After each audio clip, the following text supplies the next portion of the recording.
ఓం నమః శివాయ. కార్తీక పురాణము 1వ అధ్యాయము. కార్తీక మహాత్మ్యమును గురించి జనకుడు ప్రశ్నించుట. శ్రీమద్ అఖిలాండకోటి బ్రహ్మాండమందలి ఆర్యావర్తమందు నైమిసారణ్యములో సౌనకాది మహామునులతో ఒక ఆశ్రమము నిర్మించుకొని సకల పురాణములు పుణ్యచరిత్రలు వారికి వినిపించుచు సూత మహాముని కాలం గడుపుచుండెను. ఒకనాడు సౌనకాది మునులు గురుతుల్యుడగు సూతుని గాంచి, ఆర్య, తమ వలన అనేక పురాణేతిహాసములు వేదవేదాంగములు రహస్యములు సంగ్రహముగా గ్రహించిన వారము. కార్తీక మాస మహత్యమును కూడా వివరించి దాని ఫలమును తెలుపగోరుచుంటిమి గాన తమరా వ్రతమును వివరించవలసినది అని కోరిరి. అంతనా సూత మహర్షి, ఓ మునిపుంగవులారా, ఒకప్పుడు ఇదే కోరికను నారదుడు సృష్టికర్తయకు బ్రహ్మను కోరుకొనగా బ్రహ్మదేవుడు అతనికి విష్ణుమూర్తి లక్ష్మీదేవికి, సాంబశివుడు పార్వతీదేవికి తెలియజేసిన విధముగా నా గాథను వినిపించెను. అట్టి పురాణ కథను మీకు తెలియజేయుదును. ఈ కథను వినుట వలన మానవులకు ధర్మములు కలుగుటయేగాక ఇహమందును పరమందును సకలైశ్వర్యములతో తులతూగుదురు.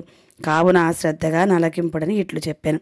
పూర్వముఖానొక దినంబున పార్వతీ పరమేశ్వరులు గగనంబున విహరించుచుండగా పార్వతీదేవి, ప్రాణేశ్వర, సకలైశ్వర్యములు కలుగుజేయునట్టిది సకల మానవులు వర్ణ భేదములు లేక ఆచరింపదగినది, శాస్త్రసమ్మతమైనది, సూర్యచంద్రులున్నంత వరకు నాచరించబడేది గగు వ్రతమును వివరింపుడని కోరెను. అంతటా మహేశుడు మందహాసమునరించి, దేవి, నీవు అడుగుచున్న వ్రతము స్కాంద పురాణమున చెప్పబడి ఉన్నది. దానినిప్పుడు వశిష్ఠ మహాముని మిథిలాధీశుడగు జనక మహారాజునకు వివరింపబోచున్నాడు. చూడు మా మిథిలా నగరము వైపు అని మిథిలా నగరము దిశగా చూపించెను. అట మిథిలా నగరములో వశిష్ఠుని రాకకు జనకుడు సంతసించి ఆద్యపాద్యములతో సత్కరించి కాళ్ళు కడిగి ఆ జలమును శిరస్సుపై జల్లుకొని, మహాయోగి మునివర్య, తమ రాక వల్ల నేను, నా శరీరము, నా దేశము, నా ప్రజలు పవిత్రులమైతిమి. తమ పాదధూళిచే నా గేహము పవిత్రమైనది. తమ రెటకేల వచ్చితిరో సెలవొంగుడు అని వేడుకొనగా అందులకు వశిష్ఠుడు, జనక మహారాజా, నేనొక మహాయజ్ఞము చేయదలచి పెట్టి తిని దానికి కావలసిన అర్థబలము అంగబలము నిన్నడిగి క్రతువు ప్రారంభింతుమని నిశ్చయించి ఇటు వచ్చి తిని అను పలుకగా జనకుడు, మునిచంద్రమా, అటులనే ఇత్తుము, స్వీకరింపుడు. కానీ చిరకాలము నుండి నా ఒక సందేహము గలదు. తమ బోటి దైవజ్ఞులను అడిగి సంశయము తీర్చుకొనదలిచితిని. నా అదృష్టము గలది ఈ అవకాశము దొరికినది. గురురత్న, సంవత్సరంలో గల మాసములలో కార్తీక మాసమే ఏరానంత పవిత్రమైనది. ఆ కార్తీక మాసము గొప్పతనమేమి అను సంశయము నాకు చాలా కాలము నుంచి ఉన్నది. కావున తాము కార్తీక మహాత్మ్యమును గురించి వివరించవలసింది అని ప్రార్థించాను. వశిష్ఠ మహాముని చిరునవ్వు నవ్వి, రాజా, తప్పక నీ సంశయము తీర్చగలను. నే చెప్పబో వ్రత కథ సకల మానవులను ఆచరించదగినది, సకల పాపహరమైనది అయి ఉన్నది. ఈ కార్తీక మాసము హరిహర స్వరూపము.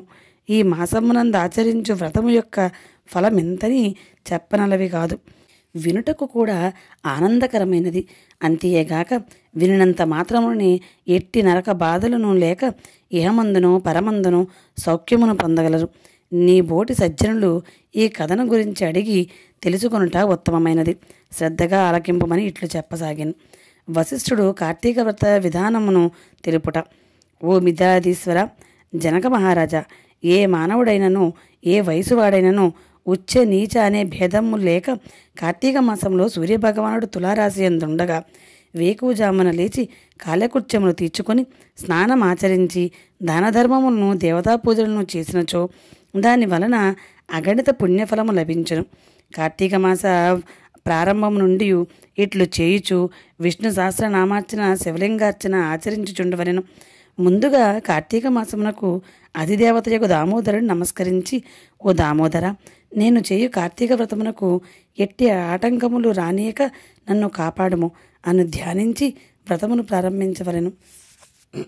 ఓ రాజా, ఈ వ్రతం ఆచరించు దినములలో సూర్యోదయమునకు పూర్వమే లేచి కాలకృత్యములు తీర్చుకొని నదికి పోయి స్నానమాచరించి గంగకు, శ్రీమన్నారాయణకు, పరమేశ్వరునకు, భైరవునకు నమస్కరించి సంకల్పము చెప్పుకొని మరలా నీట మునిగి సూర్యభగవానుకు ఆద్యప్రదాన మొసంగి పితృదేవతలకు క్రమప్రకారముగా తర్పణములు నరచి గట్టుపై 3 దోసిళ్లు నీళ్లు పోయవలను.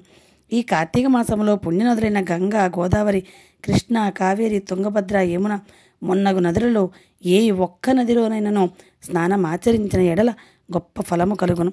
తడి బట్టలు వీడి మడి బట్టలు కట్టుకొని శ్రీ మహావిష్ణువుకు ప్రీతికరమైన పుష్పములను తానే స్వయంగా కోసి తెచ్చి నిత్య ధూప దీప నైవేద్యముతో భగవంతుని పూజ చేసుకొని గంధము తీసి భగవంతునికి సమర్పించి తాను బొట్టు పెట్టుకొని పిమ్మట అతిథి అభ్యాగతులను పూజించి వారికి ప్రసాదమిడి తన ఇంట వద్ద గాని దేవాలయంలో గాని లేక రావి చెట్టు మొదట గాని కూర్చుండి కార్తీక పురాణం చదవవలేను. ఆ సాయంకాలము సంధ్యావందనం ఆచరించి శివాలయం ముందు గాని విష్ణాలయం ముందు గాని లేక తులసికోట వద్ద గాని దీపారాధన చేసి శక్తిని బట్టి నైవేద్యము తయారు చేయించి స్వామికి సమర్పించి అందరికీ పెట్టి తర్వాత తాను పూజించవలెను. మరునాడు మృష్టాన్నముతో భూతతృప్తి చేయవలెను. ఈ విధముగా వ్రతమాచరించిన స్త్రీ పురుషుల పూర్వమందును ప్రస్తుత జన్మమందును చేసిన పాపము పోయి మోక్షమునకు అర్హులగుదురు. ఈ వ్రతము చేయుటకు అవకాశము లేని వారులు వ్రతము చేసిన వారిని చూచి వారికి నమస్కరించినచో వారికి కూడా తత్సమాన ఫలము దక్కును.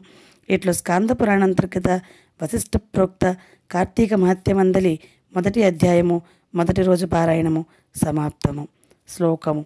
ఓమిత్యేకాక్షరం బ్రహ్మ వ్యాహరంతి త్రయస్య తస్మే తారాత్మనే మేధా దక్షిణామూర్తయే నమః.